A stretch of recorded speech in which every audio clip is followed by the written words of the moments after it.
First things first, you're suing New York. You're suing the New York Board of Elections. Care to talk about why?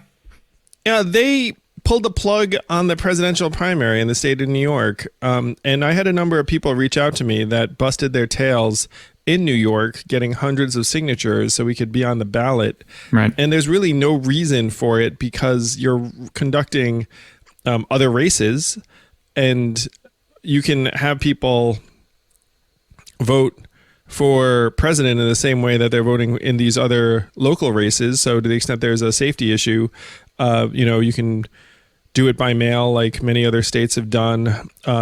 Postponing it is not out of the question, but just canceling it outright, it's really doing a number on people's right to express their vote.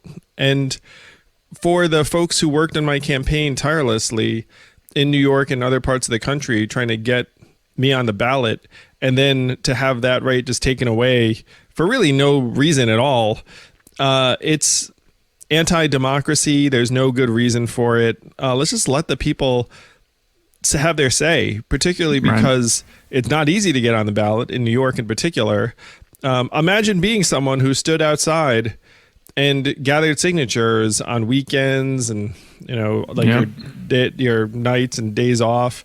And then you eventually get someone on and then someone's like, nope, can't vote because, we just don't think it's a good idea, even though there are other races going on that people will be voting in. So it doesn't make much sense. It doesn't have much rationale. And I'm very happy to stick up for people's voting rights.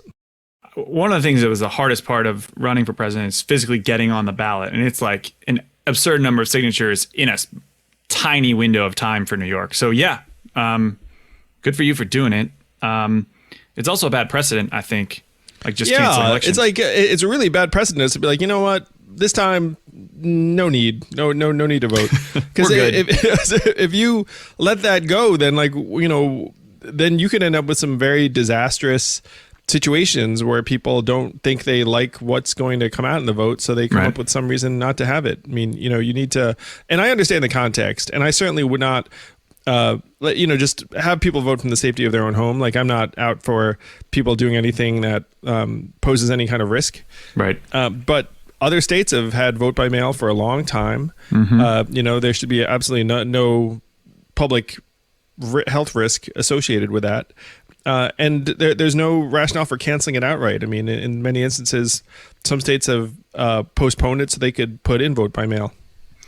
So I'll say, for those of you listening who had a positive reaction to this, thank you. We didn't think that many people would care. We were literally doing it not from a PR angle because we thought it was the right thing to do. And then when it happened, I had the New York Times and a bunch of people calling me. So that was a fun day. Congrats, Andrew.